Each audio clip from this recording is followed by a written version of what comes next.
What is going on, gamers? Welcome to another video here. Today I am going to be talking to you guys about disc priest healing. I just started healing this season as a disc priest. I haven't healed on disc priest since back when it was just flash heal and penance in like wrath time frame. A lot of things have changed since then. Obviously the healing is done mostly through damage, and a lot of the guides that I kind of watched and looked at are extremely hard to consume. So I'm just going to try and make this like easy to consume, I guess. I'm going to hit on some of the things that I feel are the most important. And I'm also going to show you guys some websites and stuff that I've been using to kind of judge my gear and base my gear on. So let's go ahead and get into it. All right, so the first few notable things I'm going to show you, websites, etc. I'm going to leave links down in the description for all these as far as which ones I use and why. So here we've got the Raider.io Mythic leaderboard. Now, whenever I'm kind of building a talent tree, I like to base it off the people that are the most successful, because obviously they know what the hell they're doing. So as a beginner, this is great. So there's this guy here.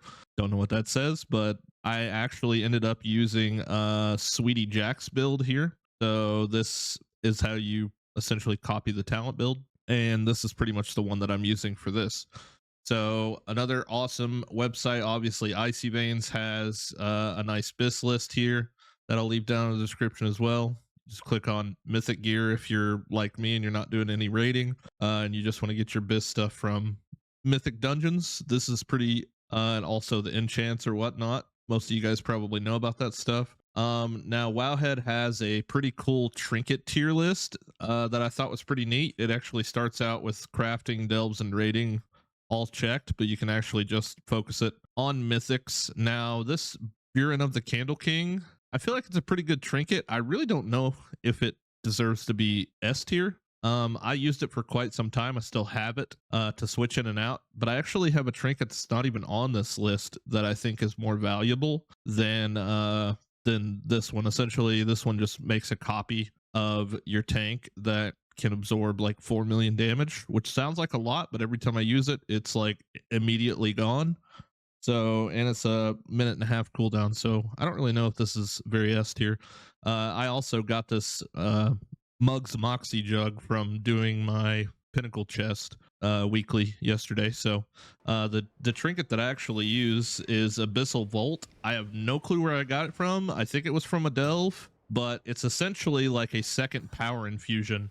It increases your haste by 6,246 for 15 seconds. So if you're in a long fight, your heroism went, and then you power infuse, and your power infusion went, you can then use this Abyssal Vault to also get a crap ton of haste, and it also allows the first ally you heal after you use the trinket also gets a haste burst as well. Obviously not 7,000 or whatever, but it looks like 1,863 for 10 seconds, but just some additional haste there. And I think that's pretty awesome.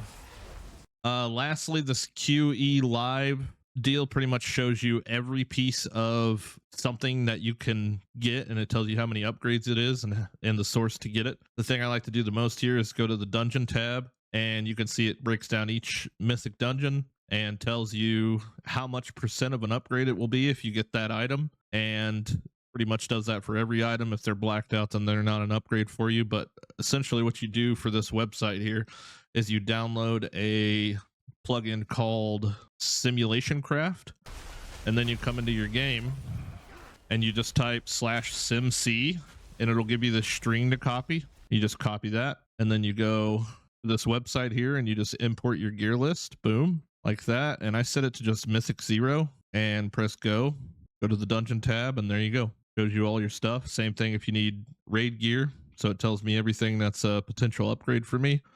The amount of % upgrade it is based off the gear that I have. I'm assuming it's trying to get me to a certain specific stat number, but still yet the biggest upgrade I can possibly get, I believe, is this freaking neck from Cinderbrewery, which is like the sought after neck by pretty much every class, I think. But I have not obtained one of those yet. So anyway, let's go ahead and get into my disc tips.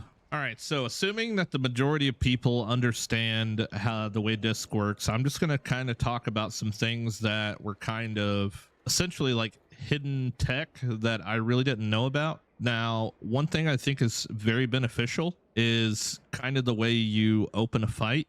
And I honestly think opening with one Shadow Word Pain is awesome. And you might be asking me why. Well, essentially, Shadow Word Pain is going to be pretty much just like a renew. So the thing that's the coolest about this is when you Shadow Word Pain and then you penance, it actually won't do it up here. Let me go down here real quick. Oh god, I'm dead. Nope, we're fine. Okay, I went up there because it's less noisy because these guys are going ham sandwich here. But more or less, if I Shadow Word Pain and then I penance, you can see it splits it to 2 other ones. And then if I penance again, it will also spread it to another 2 and also updates the cooldown on that one. So you can keep this going. And if I cast a Radiance here on these 2 dummies, you can see that the amount of ticks they're getting if we keep up this Shadow Word Pain. See? It's pretty good, just like feeling that you don't have to do anything out of the norm to do outside of just keep your atonement up, which is nothing out of the normal. So see, we're getting pretty good heals here, just kind of additional stuff. So the main way that I do things, like with disc, everything is just going to be so situational. But the number one thing that has helped me out is saving my Mind Blast. So a big problem that I have personally is I just smash buttons, which for the first like 4 or 5 days of doing Mythics, I had realized that smashing buttons leaves me with nothing to cast a lot of the time, whatever stuff hits the fan. So that Shadow Word Pain kind of essential renew heal helps me, you know, heal through the stuff that where I don't need burst.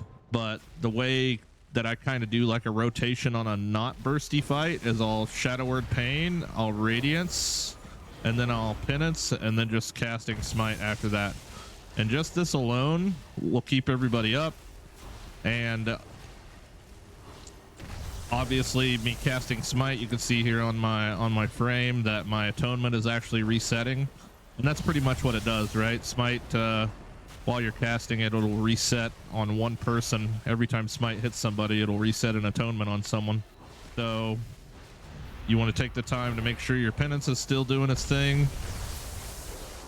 This is probably the hardest class I've ever played in terms of skill gap, because not only do you have to do so much extra stuff. Now keeping the Shadow Word Pain and the penance on the target is pretty easy, and you can move around for that, right? But in Mythics, you're wanting to spam Smite, and it's just difficult, dude. It's tough. It's really tough. If anybody tells you it's easy, they're freaking crazy. But obviously things like your Void Wrath, Mindbender are going to... God, dude, this guy freaking beating this dummy up is driving me nuts. Why is it so loud? Go away. All right, ADHD and guide videos don't mix very well. Let's talk about my weak auras that I've got here. To be completely honest, I don't ever catch myself actually looking at these very often. I did put them there to kind of help myself out a little bit, and they're nothing crazy. I just went to weak aura and I clicked new aura, pre-made aura, icon, default, cooldown, boom. And I just have them set up like that. It's very simple to set them up this way. I don't have any copy and paste stuff or nothing like that. But I guess if you need me to do that for you, let me know in the comments and I'll grab that. But Dispel is extremely important, especially in dungeons like Cinder Brumetery, where you have that like fire dot that's on everybody all the time. You need that Dispel up as fast as possible, because there's a lot of times where there's going to be 2, which you can then, you know, cycle in Mass Dispel too if you absolutely have to. Another Mass Dispel scenario is directly after the second boss in the Rookery.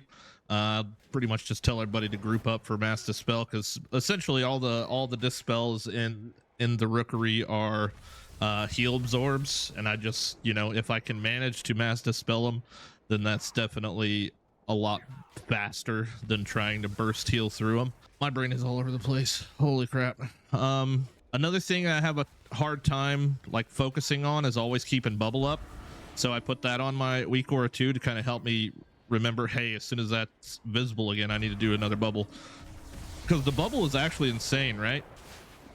So boom, 800k absorbed, but if I throw another one on the same target, boom, 2 million absorbed, right? So like that's super freaking good. So I do that, you know, as much as I can, but I also freaking forget to do it a lot.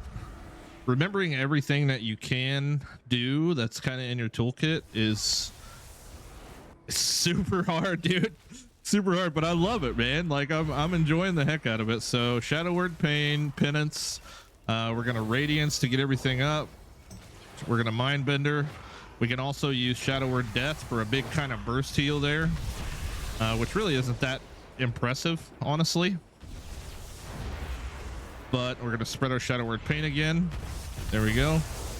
And then oh, you know what, I forgot about to tell you guys another freaking big thing. Hold on. First off, if you want me to do a more structured professional video, let me know in the comments, dude. I personally like stuff that's a little less scripted and shit, but that might just be me. I don't know. Anyway, okay, here's my opener, right? Big huge burst damage just comes out. Freaking we're moving on to a pack that I know is gonna have like a massive AoE burst. So a good example would be like the bird mobs in the Rookery. They do a huge like chain lightning AoE. So I would cast Shadow Word Pain and then Penance to spread it, right? We're gonna Radiance and we're gonna Mind Blast and we're gonna Smite twice. And Penance again will increase the size of our Void Eruption. And that Void Eruption is going to explode here in a second. And essentially, let me go back up top real quick because that gives a better representation. That was the thing that I totally forgot to tell you guys. That's the tech that I've learned, right? The Shadow Word Pain tech is awesome. So boom, spread the dot, right? Now, technically, it's probably better to start with Shadow Word Pain, do a Radiance, do a Mind Blast, and then do a Penance, because the Penance actually increases the size of our Void Orb, which is pretty sick. And you can actually get a second Penance in there to increase its size to watch it blow up to like for like 2 million. I don't know why it didn't blow up for 2 million there, but try it again here. Okay, just keep this going, and then Penance again right here, and you can actually physically see the size of it growing. Boom, there's 1.2 million to everybody in the party. Increasing the size of that thing makes it do dramatically more damage. So if I just cast it here and we just let it go, so that was 1.2 million after it exploded to everybody. Let's see what happens if it doesn't get enlarged. I mean, I didn't even see a heal at all. So what the heck? Oh, it could be because I didn't have yeah, I didn't have atonement on everybody, so let's do that first. There we go. All right, so it's just ticking for 45k. And then where's the explosion? Okay, so the explosion's only 300k.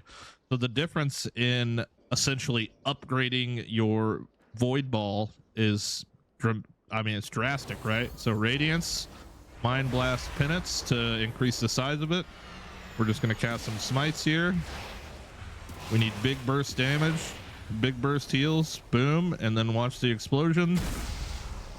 670. I don't know why it's only 670, whatever. You guys get the drift though, right? So Shadow Word Pain, spread it, and do that. Always use your Void Wrath on cooldown, even if it's just one mob, man. Even if it's just one mob, because like it helps with your mana management, and it does a crap ton of damage to help with your heals. So see, like he's just cranking them out.